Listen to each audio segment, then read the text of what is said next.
안녕하세요. 연합인포맥스 선임기자 워싱턴이 선재규입니다.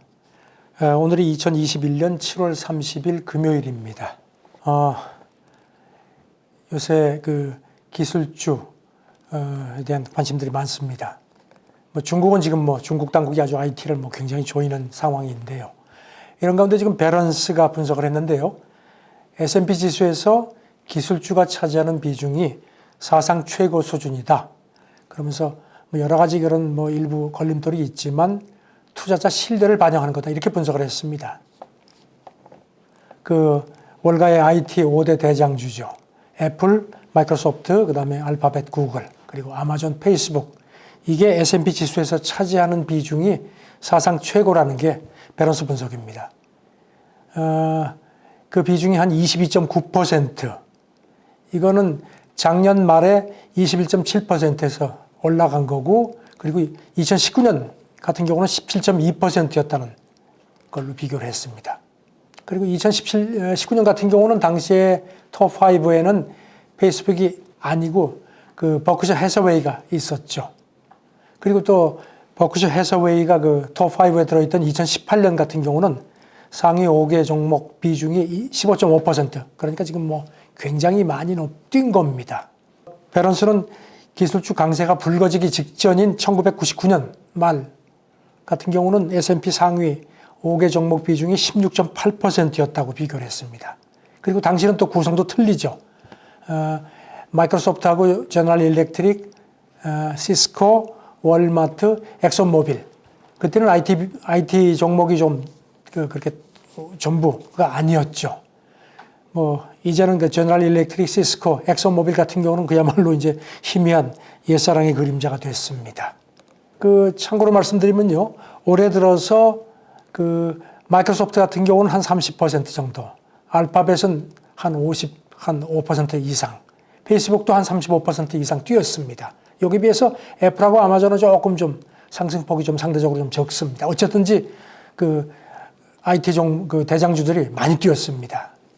배런스는 바이든 행정부가 지금 반경제 행태 같은 거를 내세우면서 계속 이 IT 대장주들을 정조준 하는데도 이런 강세가 지금 꺾이지 않는다는 겁니다. 그러면서 이런 주가 동향은 투자자들이 이런 걸 크게 염려하지 않는다는 의미라고 풀이를 했습니다. 이와 관련해서 오늘 새벽에요. 뱅크 오브 아메리카의 랄프 엑셀 전략팀이 분석을 한 게 나왔는데요. 지금 2023년 이후에도 연준의 정책금리를 기초적으로 끌어올릴 만한 여력이 없을 거다. 그래서 국채 수익률이 이렇게 크게 많이 뛰지는 않을 거라고 그렇게 봤습니다. 그리고 그러면서 엑셀 같은 미 10년물 수익률이 연말에 한 1.9%. 오늘 이게 1.272% 정도까지 되는데요. 그러니까 이게 아시겠지만 이렇게 채권 수익률이 낮게 10년물이 낮게 예상되는 게 특히 기술주에는 호재라고 덧붙였습니다. 지금 이제 테슬라를 놓고 이게 제대로 평가를 못한다. 아니다. 테슬라의 마법은 끝났다. 이런 게 조금 엇갈리는데요. 그것도 좀 눈에 띄어서 좀 소개를 해드리겠습니다.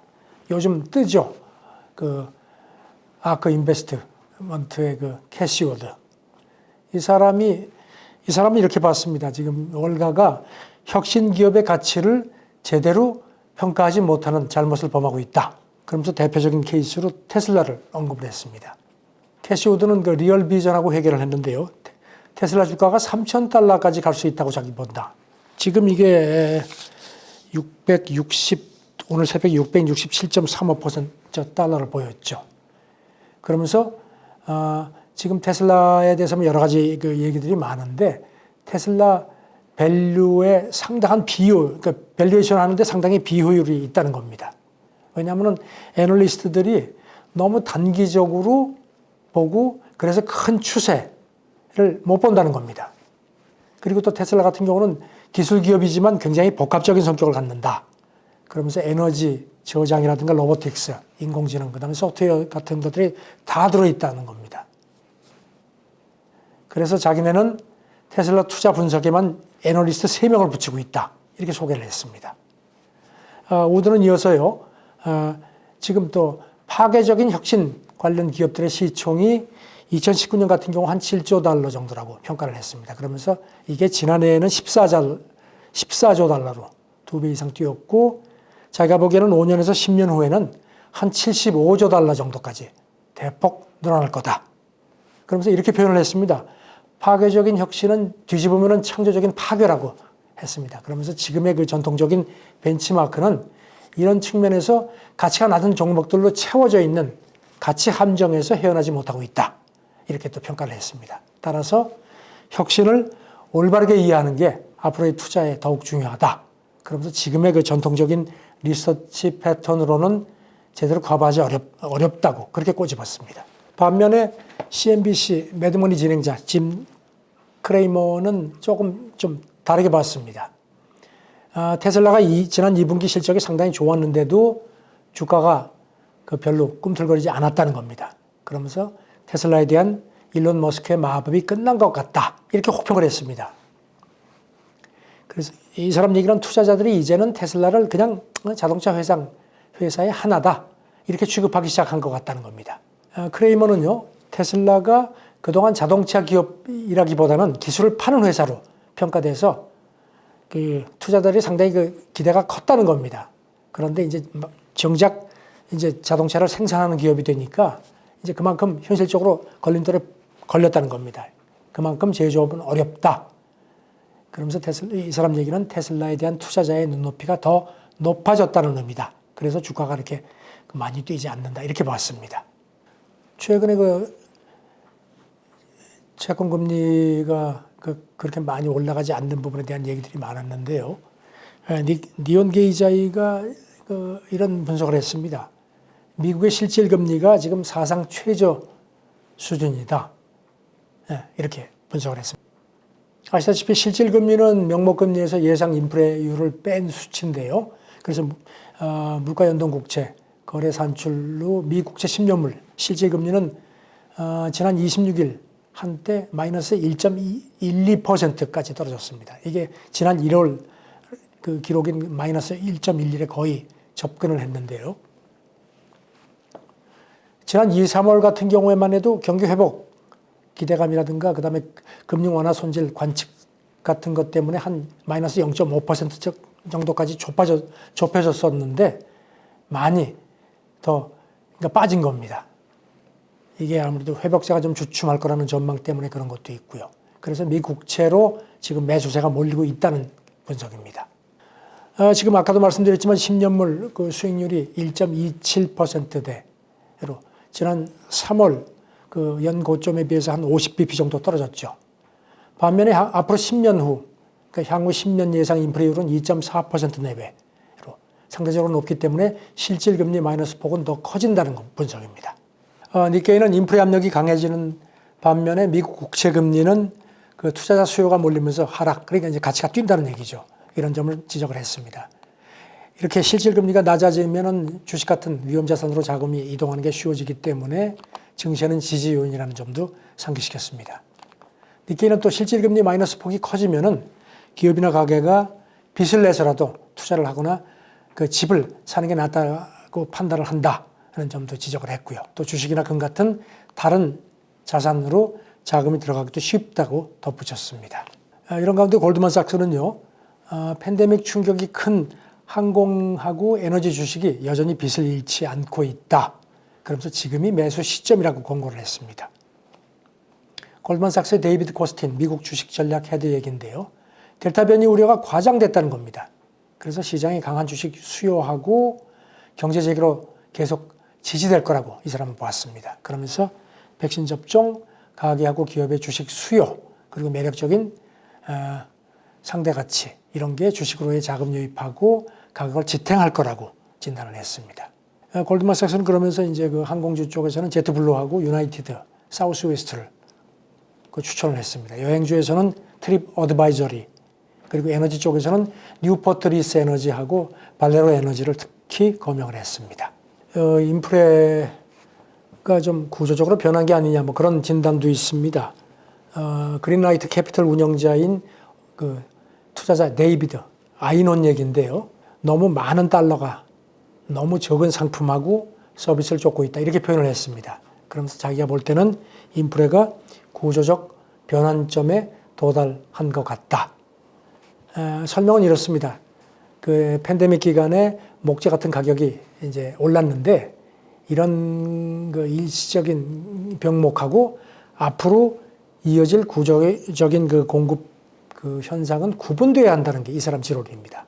그리고 또 전기차 붐하고 지난 몇 년 이어진 그 주택 공급난 같은 것도 지속적인 공급 부족을 유발하는 추세적 요인이라고 분석을 했습니다. 여기에다가 지금 구인난 때문에 임금이 뛰고 있고 연준이 지금 인플레에 대해서 계속 어정쩡하게 대처하는 점도 그런 요소라고 덧붙였습니다. 아이노는 그렇지만 이런 인플레의 구조적 변화가 미국 증시에는 호재다. 그래서 자기네도 지금 이 포트폴리오 운용에서 이런 혜택을 반영하고 있다고 했습니다. IMF도 이번에 낸 그 세계경제 전망 보고서에서 인플레가 예상보다 오래 갈 수 있다. 그러니까 중앙은행들이 선제 조치에 나설 수 있다고 내다봤습니다.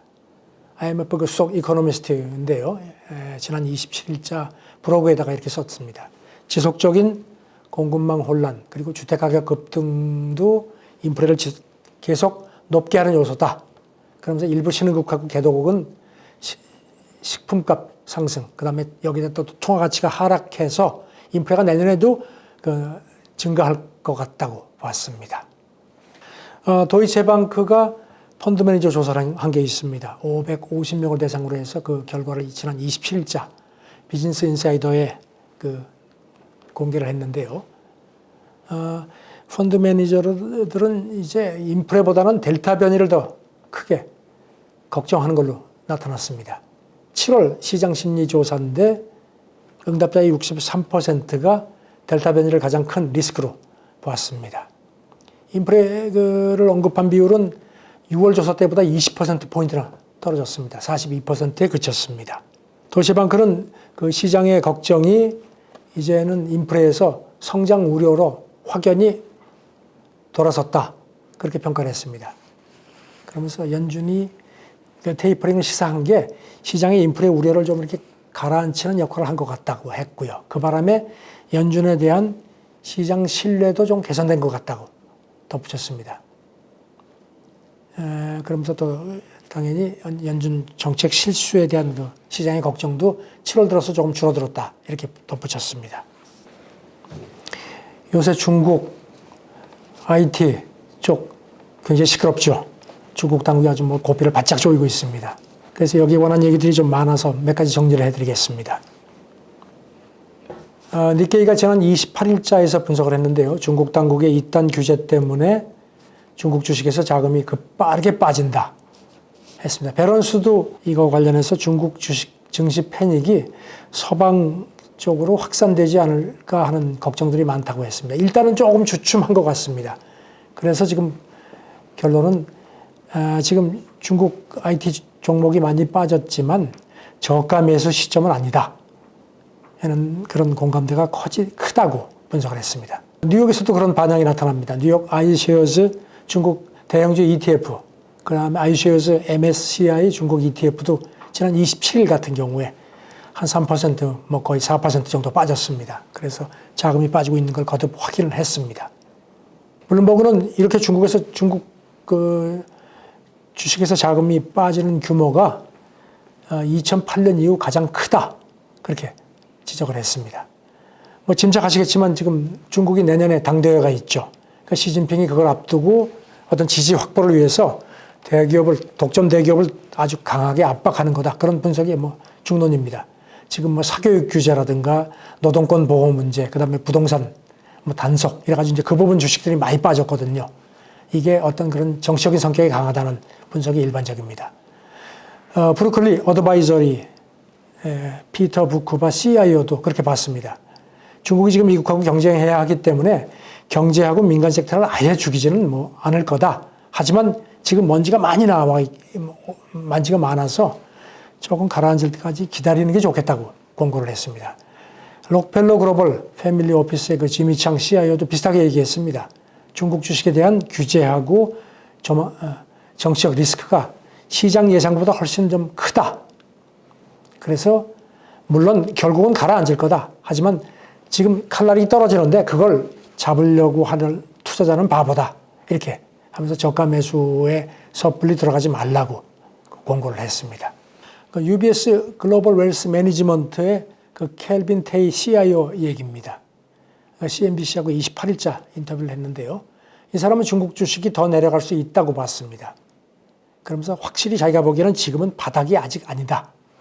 그러면서 지금 중국의 이런 움직임에 대해서 많은 기관 투자자들이 리스크를 재평가하고 있기 때문에 그 결론이 나려면 한 몇 주 정도 걸릴 것 같다.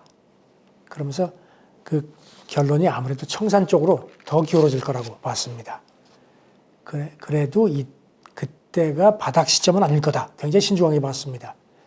그러면서 이 사람 얘기는 중국 규제 불확실성을 제거할 수 있는 세 가지 요인이 있는데, 첫째는 정치국 회의에서 확실하게 선을 그어주는 거, 그리고 급격한 성장 둔화 가능성.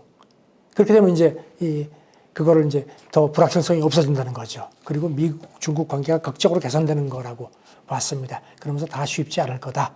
그런데 어쨌든지 어제 홍콩 증시하고 상하이 증시는 조금 반등을 했습니다. 그리고 중국 당국도 너무 많이 이게 좀 부정적인 측면이 부각된 거라서 그런지 그런 게 아니라는 점을 좀 부각시켰는데, 어쨌든지 당분간 중국 증시 먼지는 가라앉기 힘들 것 같습니다. 이런 점을 좀 잘 감안하셨으면 좋겠습니다. 감사합니다.